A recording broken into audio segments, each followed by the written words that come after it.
মাত্র ২টা ডিম দিয়ে ১ কেজি পরিমাণ পাউন্ড কেক, তাও বাটার ছাড়া। এই রেসিপি আপনার সাথে কেউ কখনোই শেয়ার করবেন, এটা সিক্রেট রেসিপি। আমি আপনাদের সাথে আজকে শেয়ার করব। আমার ভিডিও দেখে অনেকেই জিজ্ঞাসা করেন কিভাবে তৈরি করি, এটার যে রেসিপিটা কি, বা অনেকেই বলেন আপনাদের খাওয়ানোর জন্য কিভাবে খাওয়াবো বলেন, আমি কি বিকাশে পাঠিয়ে দিব।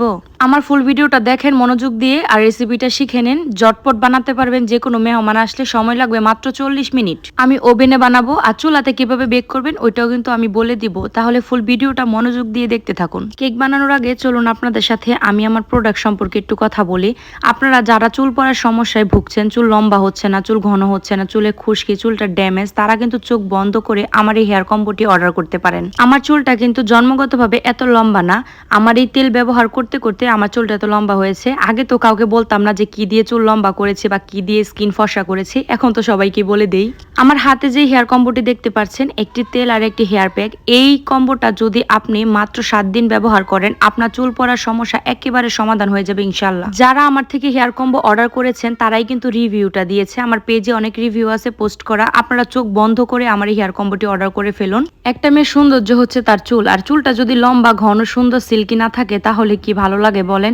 তাই দেরি না করে আমার এই হেয়ার কম্বোটি অর্ডার করে ফেলুন। অর্ডার করতে উপরে মেনশন করা পেজ শখের বাড়িতে মেসেজ দিন, অথবা স্ক্রিনে দেওয়া হোয়াটসঅ্যাপ নাম্বারেও সরাসরি অর্ডার করতে পারেন। উপরে মেনশন করে দেবো হোয়াটসঅ্যাপ নাম্বারটা, আপনারা সরাসরি অর্ডার করে ফেলবেন। আর মাত্র 7 দিনে চুল পড়ার সমস্যার সমাধান। আমি আজকে 2 পাউন্ড কেক বানাবো, এই জন্য 4টা ডিম নিয়েছি, 2 কাপ চিনি নিয়েছি, মিষ্টিটা আপনাদের ইচ্ছা মতো, আর একটু ভ্যানিলা এসেন্স দিয়ে এটাকে ভালো করে ভিট করে নিচ্ছি। আপনাদের কাছে ভিটার না থাকলেও কোনো সমস্যা নাই, আপনারা ব্লেন্ডারে বা হাত দিয়েও করতে পারেন। পাউন্ড কেকের ক্ষেত্রে এত ফর্মালিটি পালন করার কোনো প্রয়োজন নাই। এই কেকটা বাটার দিলে বেশি ভালো লাগে। যদি হাতের কাছে বাটার না থাকে তাহলে 1 কাপ তেল এবং 2 চামচ পরিমাণ ঘি দিয়ে দিবেন।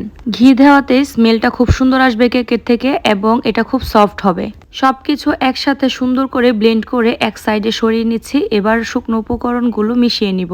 2 কাপের থেকে একটু কম ময়দা নিয়েছি এবং এর সাথে নিয়েছি কর্নফ্লাওয়ার 4 চামচ এবং বেকিং পাউডার দিয়েছি মাত্র 2 চামচ। সবকিছু একসাথে সুন্দরভাবে চেলে ডিমের মিশ্রণের সাথে মিশিয়ে নিব। শুকনো উপকরণগুলো সবসময় চেলে নেবেন। চেলে নেওয়া হয়ে গেলে হ্যান্ড উইক্স বা ব্লেন্ডার যে যেটা দিয়ে করেন, আমি এখানে বিটার দিয়ে সুন্দর করে একটু মিডিয়াম লোতে রেখে মিশিয়ে নিব। আর এই বেটারটা কিন্তু একেবারে স্মুথ হবে। এই যে দেখেন ভিডিওতে ঠিক যেভাবে দেখতে পাচ্ছেন, এই পর্যায়ে একটু দুধ দিয়ে দিবেন। এটা যেহেতু একটা ফ্রুট কেক হবে, পাউন্ড কেক, আপনি আপনার ইচ্ছা মতো ড্রাই ফ্রুট যাই ইচ্ছা হয় তাই কিন্তু মিশাতে পারবেন। আমি এখানে কিশমিশ নিয়েছি, বাদাম নিয়েছি আর মোরব্বা নিয়েছিলাম। এবার আমি যে পাত্রে বানাবো, যে মোল্ডে বানাবো, এই মোল্ডের মধ্যে তেল ব্রাশ করে তার উপরে বেকিং যে কাগজটা, বেকিং পেপার বলে, এটা সুন্দরভাবে দিয়ে দিয়েছি। আপনারা চাইলে যে কোনো কাগজ দিতে পারবেন। মিশ্রণটি সুন্দরভাবে দুইটাতে সমান করে ঢেলে দিয়ে একটু উপর থেকে ট্যাপ ট্যাপ করে দিবেন, যেন ভিতরে কোনো বাবলস না থাকে। তারপর আপনার ইচ্ছা মতো আপনি ড্রাই ফ্রুটগুলো সাজিয়ে নিতে পারবেন। এখানে কিন্তু ইচ্ছা করলে আপনি একদম যে ফলটা সরাসরি কেটে ওইটাও ইউজ করতে পারবেন। তারপর মাঝখান দিয়ে এইভাবে পানি দিয়ে একটু হাত দিয়ে কেটে দিচ্ছি, তাহলে উপরে একটা সুন্দর কালার আসবে। আমি এখানে কেকটা ওভেনে বেক করছি, আপনারা চুলাতেও বেক করতে পারবেন। আমি এখানে ওভেনের 170 ডিগ্রি তাপমাত্রায় আপ ডাউন হিট অন রেখে 40 মিনিটের জন্য বেক করে নিয়েছি। আপনারা একটা বড় হাঁড়ি কেকটা বসিয়ে আপনারাও 40 মিনিট অপেক্ষা করবেন। তারপর দেখবেন সুন্দরভাবে কেকটা ফুলে একদম হয়ে গেছে। অন্য একটা ভিডিওতে আপনাদের দেখিয়ে দিব কিভাবে চুলায় তৈরি করতে হয়। আর কেক বানানোর শেষে অবশ্যই কেকের উপরে 1 চামচ ঘি আর 2 চামচ চিনি নিয়ে পানির সাথে মিশিয়ে উপরে ব্রাশ করে দিবেন।